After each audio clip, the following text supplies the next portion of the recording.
6th episode of the Interview Podcast. I'm Jennifer, producer, film director, and for some of you, the familiar face behind Lone Wolf Productions. But today I'm stepping into a different role as your host. Dana's off celebrating his birthday today, so happy birthday, give him dude! A birthday shout out there. Shout out to you, man. But I'm not here alone. Joining me today is our guest, Wright with Wright Productions. Thanks for joining us. Happy to be here. And since this is episode 6 of the Interview Podcast, I want to start off something new, our 60-day Get Out of Your Comfort Zone challenge. This isn't just a challenge, this is a chance to do something different, step outside of your comfort zone, and build some confidence. Lawrence is going to pick our card for us for the challenge. Alright, so I'm going to take my time because I actually want to know what made you actually want to do this challenge. What inspired that? Because that's new. I've never heard of a challenge like that. So it's always been a personal thing for me to try and do things to get out of my comfort zone. Mm-hmm. I'm just often we get too comfortable, stuck in our routines, same thing every day, and not a lot of people put themselves out there to try new things. Right. So this is something I think if I can encourage other people to do things outside of their comfort zone, why not? If I can use this platform to do that. I'm glad you're doing something like that because, again, I feel like anytime you're doing something, everybody should be at the comfort zone, especially when you're trying to, I guess, whether it's do a certain job, a career, meet certain people. Right. You gotta be a out lot your of comfort people zone. pass up so many opportunities just because they feel uncomfortable.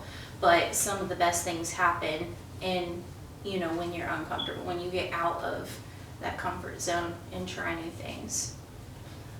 So yeah, that's what inspired this. Well, I'm glad. But you know what? Because I know before we even film, we sit there and say, there's some hard ones, get rid of the easy ones. Yeah. I decided to go with this one. Okay. One, because I like food.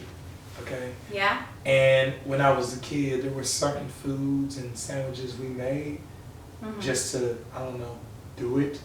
May not make a whole lot of sense. Experiment, try new things. Yeah. So, world's weirdest sandwich. Alright? Oh, that's interesting. Create the most unusual sandwich you can think of and eat it. Here's how this 60-day challenge works. Lawrence selected a card. So you'll complete the challenge, send us a video for a chance to win an interview here on the Interview Podcast. And we'll make a selection and announce it on Facebook and Instagram. Oh, it has a how-to on here. It says, head to the supermarket and pick up the strangest concoctions of ingredients. That's not much better. That you can find. Head home, make the sandwich, and eat it. You being serious? That's what it says. There's instructions on how to go make a sandwich? Yeah. Yeah, that's what it says. Yeah, I got a problem with that. Okay. It really tells you how to go to the supermarket? Yeah. It says head to the supermarket. I ain't gonna lie to y'all. Y'all gonna hate me for this, but this generation is failed. We gotta tell somebody how to go to the supermarket, okay? I'm sorry. It even tells you why you should do it. It says this is all about flexing your creative skills in the kitchen. Who knows what unusual food combinations you might discover. Eating your strangest sandwich will also help you embrace discomfort. This is especially if it tastes gross. Perfect mindset training. And that comes back to getting out of your comfort zone. Okay, wow. Before we jump into our next segment, we're going to take a break, hear a quick word from our sponsors, and we will be back.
since Dana's off having fun without us, Hi, Dane. we're gonna switch things up. It's time for 10 versus 10. 10 questions. Do I got them? All the time. In my head, everywhere. All the freaking time, dog. Y'all ain't ready for this. Yeah, I'm nervous. I have no I idea. have no practice. Even when I was practicing, I have no idea what was about to be asked. Yeah. And I'm good at asking questions, so I know for sure she don't know what I'm about to ask her. I really don't, but yeah, no prep, She no either filters.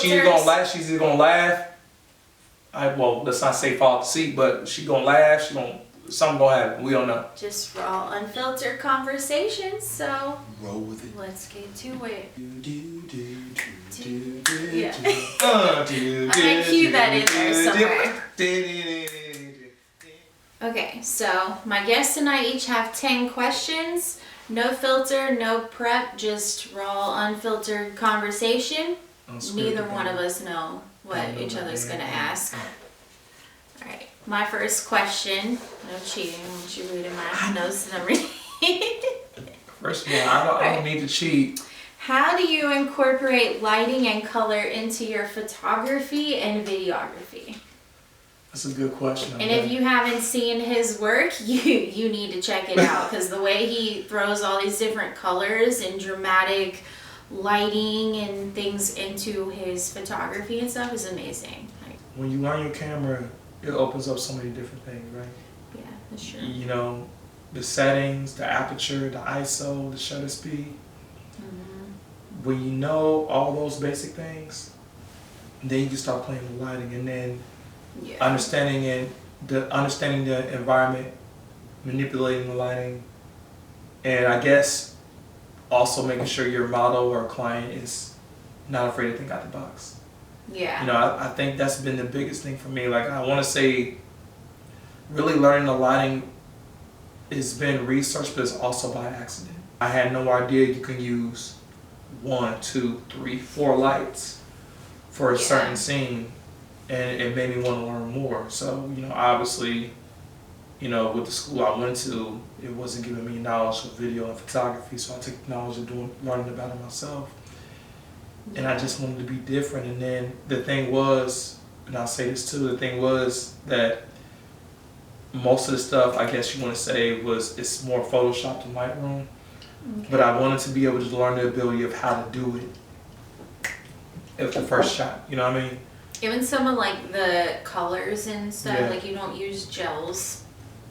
So I do use gels. Oh, okay. I've used several different lightings of gels, whether it's continuous lighting or the strobe lighting. I've had different type of gel lighting. Sometimes it's even, you know, I want to say lighting on the client. And what I mean by lighting on the client, like it could be string lights and lights in the room. Like I've used several different ways of just utilizing lighting. Gels, spotlight. I guess I can't even remember what it is, but it's like a little funnel that goes on the strobe light. Snoot? The snoot, yeah, that's what it was. The snoot. I have not shot with that yet, or like the spotlights. Yeah. I tried to use gels, but I couldn't get it to like translate. Like it didn't show up in the photos I was taking to space. Yeah. So like getting my settings right, I think that is a lot different from just like your basic exposure settings and lighting. Mm-hmm. You gotta figure out how to make it more dramatic so that right. And I think that's the biggest thing. That's the biggest thing is just dramatic, like, and it can be done. Like I'll say it can be done. The gel filters, you just, like I said, the more you play around with it and the more you understand the colors, the scenarios, the light, the dark, what colors work together, what colors blend together, it opens up a lot. And I love that you also use a projector. Yes. That's great. That's projector. I ain't gonna lie, like the first time I used a projector was actually during the Christmas show. Yeah? And so that's the only time I wouldn't have been able that's to the tell. only time I've done that. And honestly, when it came to the holiday shoot, that was the first time I used a snoot for any type of session. But I can tell you that any shoot I've done, whether it was planned or unplanned, just by testing something out and I look at the lens, I'm like, oh, I see what I'm trying to do here. I don't know what I'm trying to do, but I see what I'm trying to do here. And it just looks nice. It looks lit. And sometimes it's accidental. You don't play. You don't know about it until you actually try to do it. We were like, how'd you do that? I don't know. It just happened. Like the best question I get when I get some of these pictures done, they're like, did you Photoshop it? Most of the time, I can tell you, has been no. I don't care what anybody says. You can have the least expensive. You can have a cheap camera that came out in 2006. And the reason why the shot looks good is because the settings and the angles that the person's shooting for. Mm-hmm. Certain things you can even cover up with angles. Yeah, if you know your equipment. Yeah, if you know your equipment. You can run laps around full frame photographers. Mm-hmm. When I had a Canon Rebel T6. It was a crop sensor camera, and I was just using standard kit lenses. Mm-hmm. And I was doing a lot of networking events, group shoots. One of them was at an abandoned jail. I didn't even know it was abandoned jail. Yeah, it was operating in the 1800s, and it got shut down. It was very inhumane, and just a lot of suicide attempts, just because of how bad the conditions were. Wow. It was terrible. So it got shut down in the 1800s, but now you can actually, you can even tour it. The host of the event, they reserve the whole thing. Mm-hmm. So it was me and a bunch of other photographers, and I was one of the only ones that had a crop sensor camera, but I had some of the best shots, and some of those were published. They got published in magazines. Nice. But one of the most popular questions was, oh, what do you shoot with? I'm like, it doesn't matter what I shoot with. You give me a camera, I'm going to figure out how to use it and manipulate the lighting, and I'm going to make it work. There's science behind everything. Yeah, There's science behind shooting. Yeah, people think you have to go out and buy top dollar equipment to get good shots, and you really don't. No, and that's why I said that sometimes Photoshop and Lightroom, that comes into play, but if you know your camera. Yeah, you have no matter, don't get me wrong, certain cameras now, yes, obviously if you shoot 4K, yeah. You're golden. Oh, but for video, for sure. Yeah, but if you can't sit there and get the basic setting down and understanding, you can buy a $2,000 camera. It's gonna be a waste because you don't know the settings. You don't know how to work. But no, like I said, I shot downtown the first year with the basic lens, and when I upgraded to two different lenses, a 700mm and a 50mm, the 50mm was good at shooting in low lighting. The aperture went down to 1.4. That was the aperture. Yeah. Or f-stop, 1.4. And when I shot at that, it opened my eyes to a lot more things I could do. It wasn't I won't say it was the equipment or how expensive the camera was. Number one was the lens, I'll say that. Yeah, it was the lens and type of lens you shoot with. Yeah. And then just knowing the settings and identifying the environment where you could shoot. Because I've had so many shots in the dark. And I guess that's my second best thing to shoot is in the dark, because I just know how to use the lighting to my advantage. It's good that you're versatile and you're able to combat challenging lighting conditions. That tied into my next question, how do you handle challenging lighting conditions in different environments? It's part of shooting. Yeah. So it's not really challenge, it's how do you adapt. And the best way to adapt is come ready for whatever happens. That means when I come ready to shoot, it's not just one bag I carry. I carry a big bag, and I make sure I have everything that I need. Maybe I might need a continuous light. Maybe I might need a strobe light. Maybe I might need the umbrella. Maybe I might need an umbrella diffuser. Maybe I might need an additional spotlight. Maybe I might need a ladder. Maybe I might need a step stool. I have to come ready for whatever. I was shooting Chevy Star. Shout out to him, the artist, by the way. We'll talk about him. We went downtown at Friendship Park. Okay. And we shot a little bit in the dark, right? We shot in the dark. Mm-hmm. He came back a little bit later. He was supposed to be done earlier. It was cool. He showed up late. It was whatever. I had all my equipment there just in case it was dark. We shot underneath the lights, the night lights. You use your surroundings to your advantage. You use what you got to make things work, to make it happen. But the unplanned thing was we didn't know a train was coming. So we were shooting on a railroad track.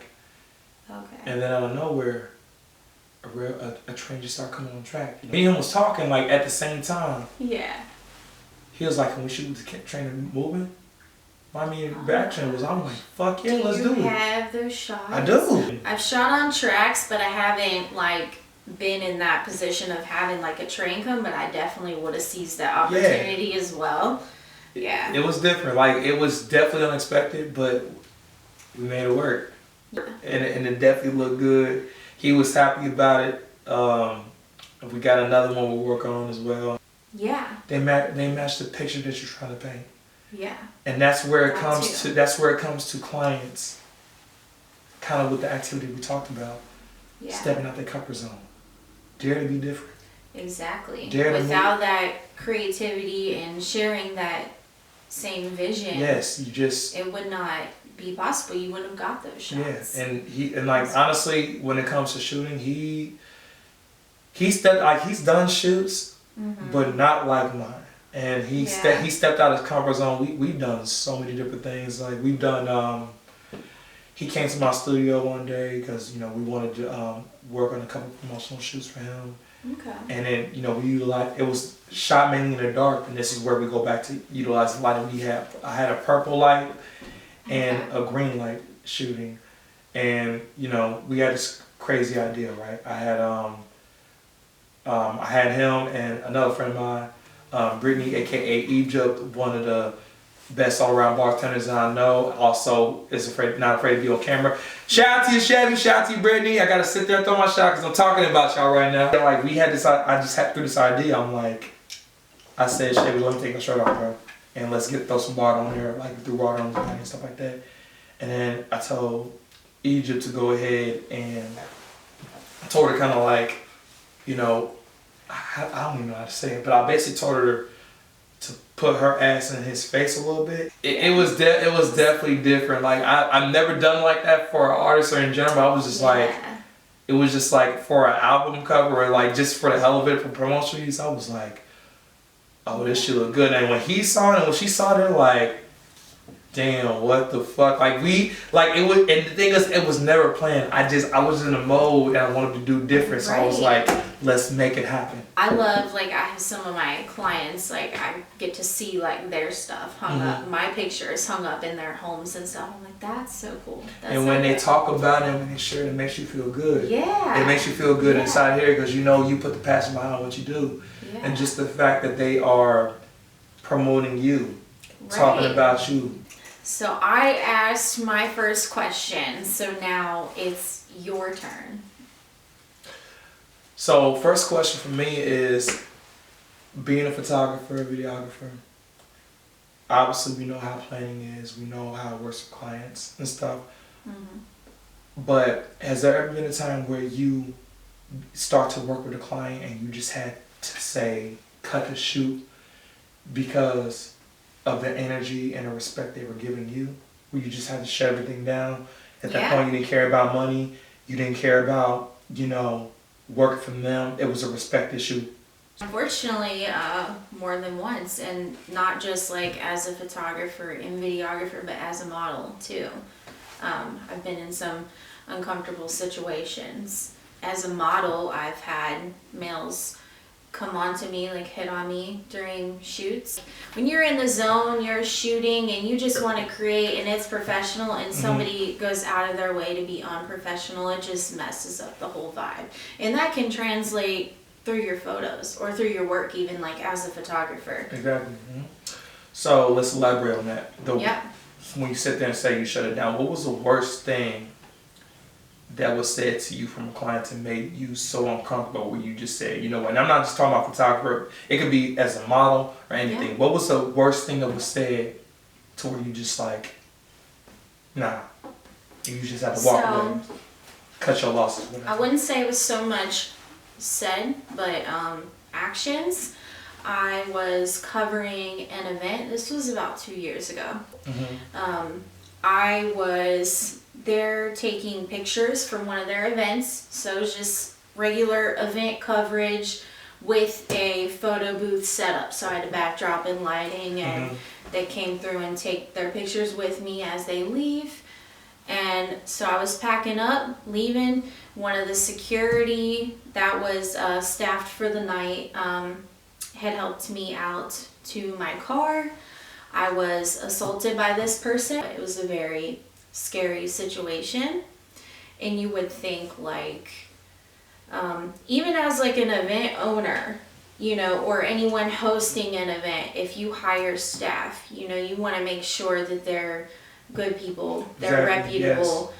Yes. No, like the security that are at these events are like there to make sure people are safe. You know, it was like 1 o'clock in the morning. I'm a female, I was there by myself, I'm in Cincinnati, I'm in an area, in a state like that I'm not from, that I don't know. And you know, I was just trying to get to my car safely. So it was a very scary situation. I didn't do events for a long time after that. And I'm still like on edge, like if I go places at night, like I don't go by myself. Or I have someone I know personally like walk out with me, and you know, it just, because that kind of stuff messes you up, not just like it does photography or videography wise, but like as a person in general. And I think that's the thing, that when you're hosting an event, whoever hires you, and like I said, I don't know the situation, but whoever hires you to come through there and do it, their job is also to make sure you're safe, you're okay, and comfortable. You may not talk about that person, but you could talk about the event per se, but they're going to know that person was attached to the event. Yeah. So the event may not went the way it wanted to go, but that person, whether it's 1, 2, 3, are still attached to that. And there's still a name attached. So though you may not drop a name, they're attached to that. So that's still a rep that takes a tarnish for a hit. Yes, I completely understand where you're coming from. So it's something that I guess people who run a business have to learn. No one should ever, you know, be working your event and have to worry about getting, like, leaving safely. Because I've not been back to this venue since. They still operate. They still throw events every week, every weekend. I'm not tied to them in any way, so I don't know like who the promoters are now, who the security, because like I've shot a number of events there and it's never the same people. So I don't think it's ever like any official security guard. What are your thoughts on the role of social media today in like the photography and videography industry? That's a good question. I'm glad you asked that, because it's a pro, con, and curse. It really is. And I say that because, you know, for us, we have so much material we want to put out, right? So, you know, that's why I use my social media, is to put my material out there. I want people to see my work. I want people to see what I do, see how I move, my professionalism, my creativity, my vision, what I do different than other people. You know, not taking away what they do, but like what energy and what vibe I bring when I'm behind the lens and when you work with me, right? The con is that, you know, you have certain people that support you, and then you have some people that aren't as supportive. And maybe it's just a city thing, I really don't know. But some people don't support. It's everywhere. They don't support certain things in your vision you're trying to go with. Now, the curse is there's always that certain individual who wants to claim that, oh, I knew this person was going to do everything like this. I had their back. You were damn lie. Let's just, you know, that's just what they do. I've had that conversation actually happen last week, and I shut that down because, you know, it gets to a point where you put things out there, and people are so thirsty trying to figure out where you're trying to go, what you're trying to do. And that being supportive of me, it's not necessarily letting you do it, it's understanding why you do it. It's understanding the reason behind it. Maybe not from a business aspect, but I'm sure reason why behind it. So there's been people as well who see the work I start putting out there, and then they get curious, and then they want to sit there and throw different names of individuals, like, and try to include themselves, but you were never included. I think my name was mentioned. We talked about it. I'm not gonna say who it was. I ain't gonna say who it was, but like that's what it was. It was like, well, you know, hi. Hi hater, like, hey, listen, what's his name? Oh my God, what's his name? Mano. Hi hater, you see me? Hi hater, hi hater. That's my guy. But like, you know, if you're really that intrigued to see what I'm doing, like, kudos to you. I'm glad you're seeing the work and I'm doing, but right. I don't even see it as a distraction. I see it as a cry for help and being pitiful. Yeah, for sure. Because you're that worried about who I talk to, where I'm working with, and how I'm trying to elevate. So yeah, I mean, it's a pro and a con, and it's a curse. Yeah. And you know, again, with the field that we do, I can live with that. I'm okay with that because at the end of the day, you know, I know the truth, you know the truth, and we all know the truth. And you know, for me, if I really felt like I needed to sit there and go get attention like that, using this field, is shame on me. It's not for me. Right. But like I said, like that's the social medias right now. People really are dying to find out who you talk to, what you're doing, how you do it, and stuff like that. Like it's different. People don't know how to do it. Like if you're another time, you wanna learn what collab my exchange is. You work with me, I work with you. I'll show you some of the things I do. You show me some of the things you do. Kind of like we talked about before we started the podcast. Yeah, people won't come and like ask you though. They rather just leech off of you. They'll watch. They'll just keep watching. Start twerking on me. So thank you to whoever was sending or answer 24 questions about who I'm doing the podcast with and all that great stuff. Yeah. I love it. I don't say I feed off it. It's just entertaining because while I'm moving forward, your dumb ass is moving backwards. I'll leave it at that. You probably gonna get mad and then sit there and send me a text saying like, hey, are you talking about me? If you feel like I'm talking about you, then it's probably is you and you guilty. So the only thing I can say is keep watching me because my life is a motherfucking movie, baby. Yeah. And my awesome power was, yeah, baby, yeah. All right, let's go. Yeah, for sure. We just keep doing us. That's all we can do. Mm-hmm. That's all we have to do. Right. We Okay. got no choice. Now, your question. Okay, so the next question.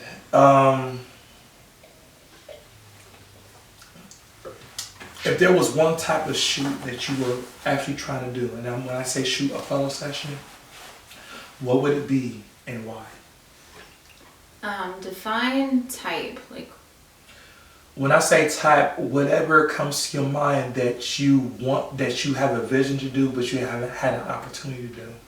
Maybe something that somebody hasn't do, but in your mind, because how creative mind works is that we have a vision or something we really want to do. And sometimes we can't do it because whether it might be the material, the people, the environment. But I know as a photographer that there's always a session that we have a dream session of wanting to do because we know that if we do that, not only is it gonna make noise, it's gonna be that I wish I would have done that. yeah.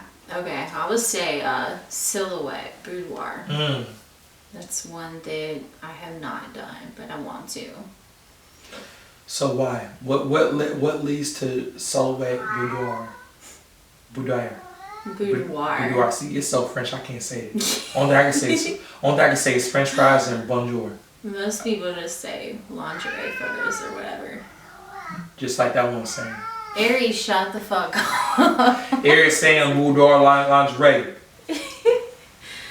Cat language. I would say the reason why is just because it's one of those shoots that like, it's just literally a silhouette. It keeps you guessing like who, why, where, you know, it keeps the audience engaged, interested, like wanting to know more. So it's just naturally very catchy. So as far as like content, like that's something I want to have in my portfolio. I think that's a good goal. Yeah. I think that's a real good goal. And like it's funny you say that because I believe, how should I say this? I've seen silhouettes, but I don't think I've seen a Exactly. boudoir. I know I'm already saying it wrong.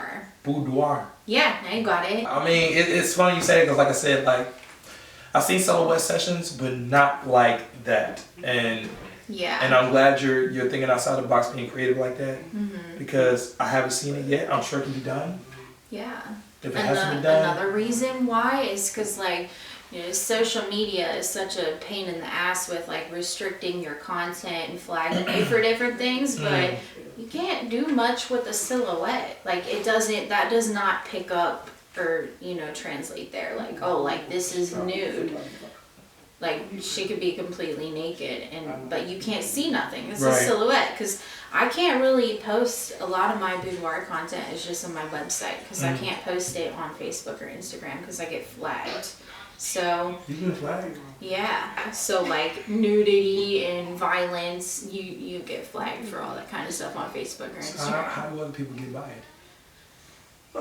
Censoring their content.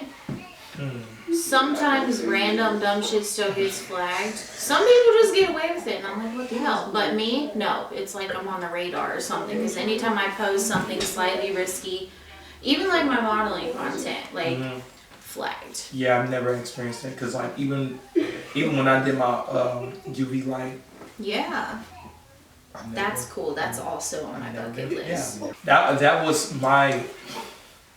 I want to say that was probably one of my most creative sessions I've ever done. Yeah. And I just I did my homework research, and when I did it, it was just it felt different. I love that It though. felt I love different. that. I love it. So my next question: how do you manage like the pressure of capturing special moments? Like say for example like a wedding or engagement or something that's like, you know, a one-time deal, you can't just reshoot it. How do you manage that?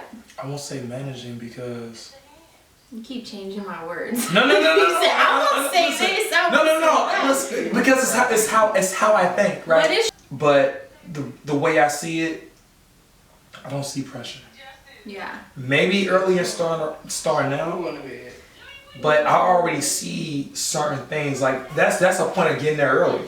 Yeah. You get exactly. there. So You get there early there's enough. steps You get can there early take. enough. You have a chance to talk to, like, let's say for a wedding.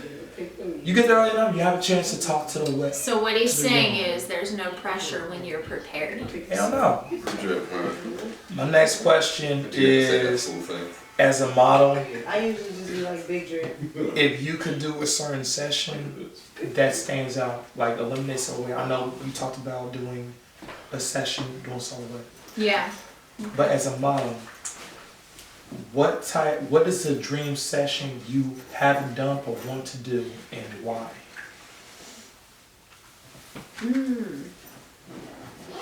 Okay, to usually we have artists perform. Okay.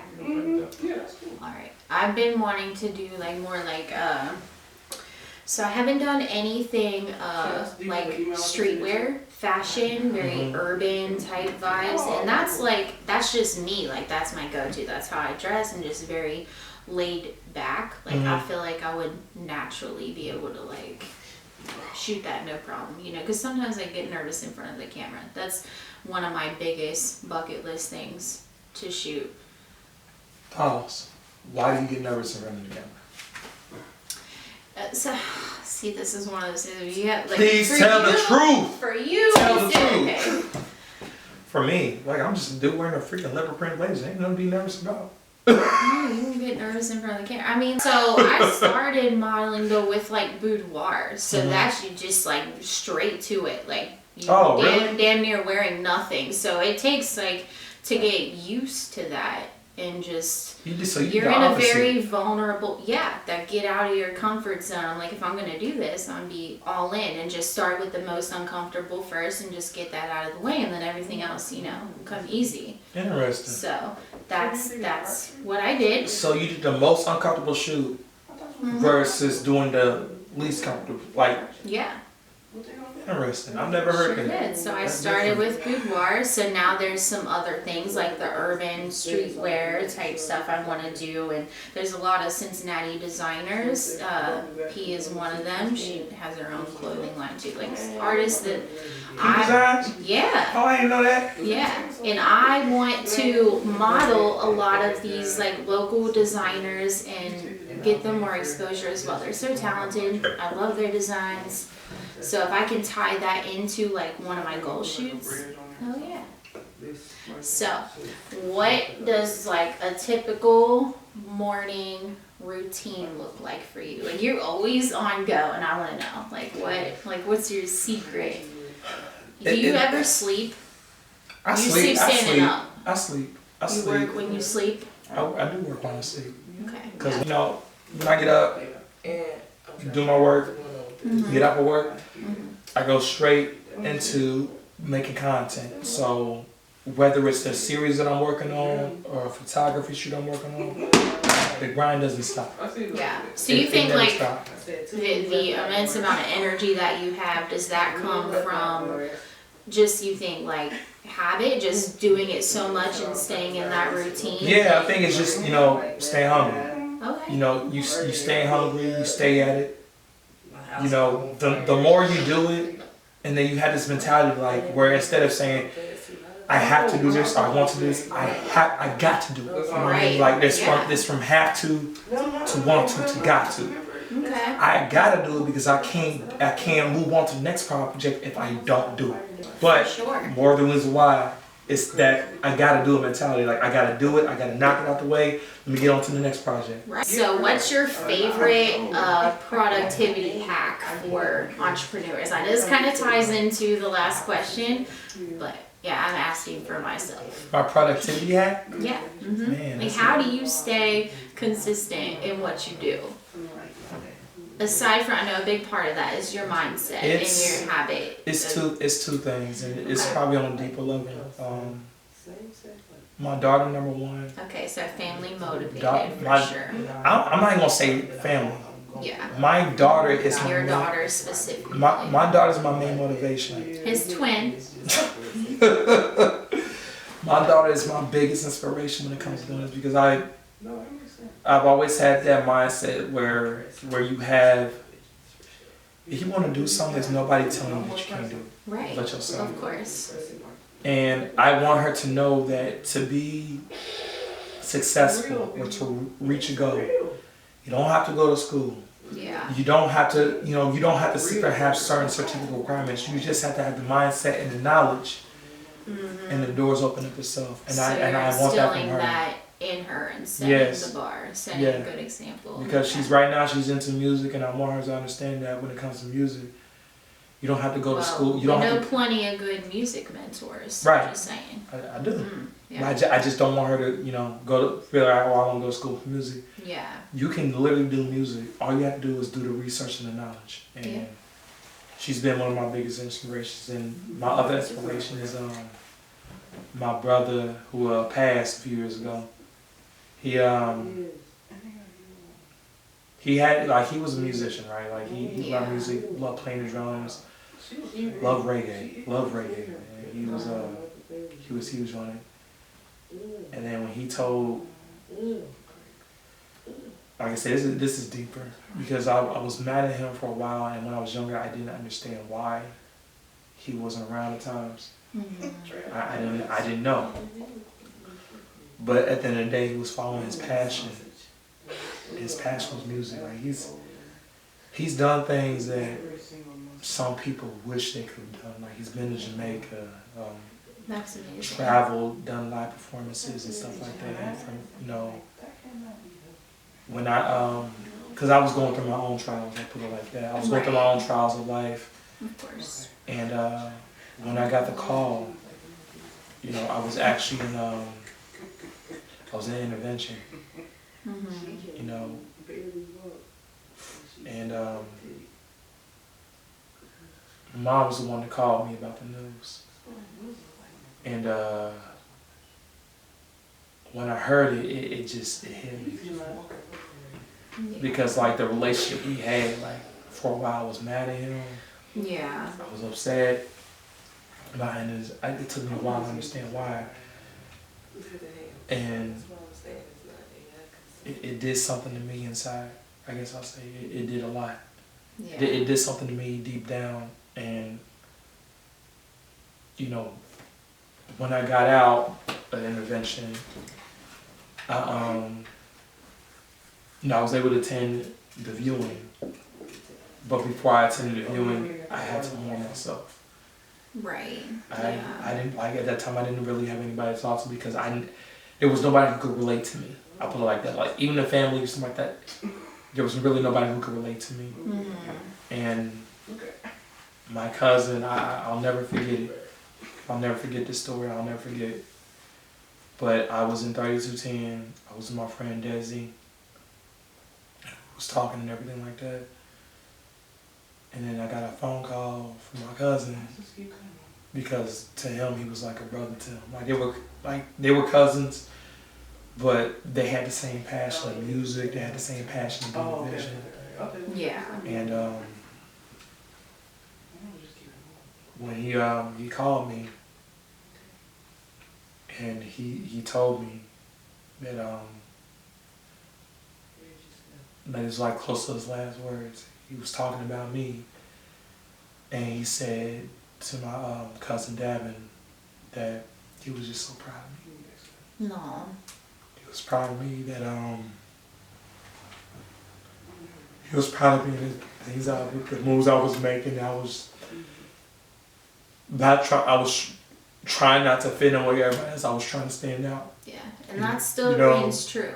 Yeah, like I didn't want to be like everybody else. I didn't want to be like everybody else in the family. Like I had a dream, I had a vision, and I wanted to pursue that, and I didn't want to quit on that. And just hearing that he saw that in me, and that was his last words, man. It meant a lot, and that was another reason why I just had to keep going. Yeah, that's a motivation.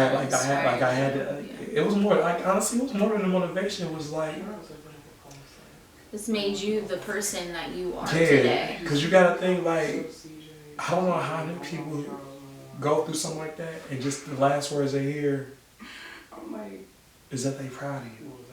Yeah. And once we keep going, I didn't hear that from nobody else. Yeah. But hearing that was the last words, and I just broke down. Yeah. I cried. I went outside. I cried for like 10, 15 minutes. I just needed to be by myself. He is. Yeah. And that's okay. Yeah. You know, you're processing those emotions and navigating through that, because that's like a lot to take in. Yeah, it was a lot. It was a lot, but I kept going, and then just blessings started happening from there. Yeah. You know, when it came to the funeral, I got to the funeral. And I was strong enough to where I wasn't like I am right now, obviously, but yeah. It was. I think he knew, like deep down, when he was laying there. I think he knew that there was things coming my way, and that he was going to continue to watch me. Just like everybody else He's has in the seen past. all of that. He sees in the you. growth and stuff like that. I'm sorry, it took me a lot to sit here and not cry like that. I was really trying to hold that back for a minute. Okay, and but that is okay. those really are my two biggest inspirations. My daughter and my brother. That's and good. I know he's proud of me now, so I'm just happy he's able to witness that. We'll continue to watch over you and support you. Of course. That's a lot. Y'all see my tears. Shit. Yeah. No, it's all good. Okay. Very good. Sorry. Sorry. Yeah, props to you for being able to talk about that on camera too. Yeah. It's a big. I'm telling you, it's a lot. Like I wish that for nobody, but it was a lot, and even to this day, I wish he was here. Like I know he's watching me, but I wish he was here to see. Yeah. My accomplishments, and of course. And the biggest thing is just doing it on my own. Like I have very, very few help to get to where I'm at right now, and just the fact that it's happened like this, it means more. Yeah. All right, next question. Oh my God. You're okay. Hey, everything happens for a reason. Like I said, it's made you the person that you are today. Yeah. You can see that in you, like your strength and your motivation and your creativity and just constant drive to do better and be better, not only for you, but for your daughter as well and for your brother, you know. Mm-hmm. Yeah, you're making people proud, setting a good example. Next question. Mm-hmm. All right. What is the craziest rumor you've ever heard about yourself? Oh shit! Let me tell you. When it comes to taking pictures of clients, one crazy rumor is that I sit there and get a client. That's the first of all, that was the funniest, best rumor ever. Cause in my rule book, never have, never will. Yeah. You can book it. Keep it professional. You can book it, okay? And it was actually when I got let go of a previous job, they're like, and first of all, she's awesome. Had to call me, and she's like, Lawrence. I'm like, what? will you tell this dumb motherfucker that we didn't do anything? I'm like, put me on speaker. I'm like, we didn't do nothing because I don't do my clients. Yeah. So like, that's like the biggest rumor. There's another one. You're gonna like about this too. And I hope the stupid ass is watching.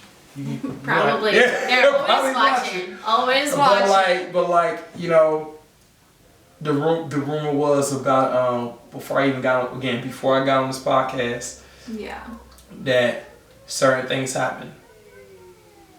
We're having a conversation. Nothing happened. So you can take your pitiful life and book that, okay? You know, and that's why I said it comes with what we do. I think rumors like that is funny as hell.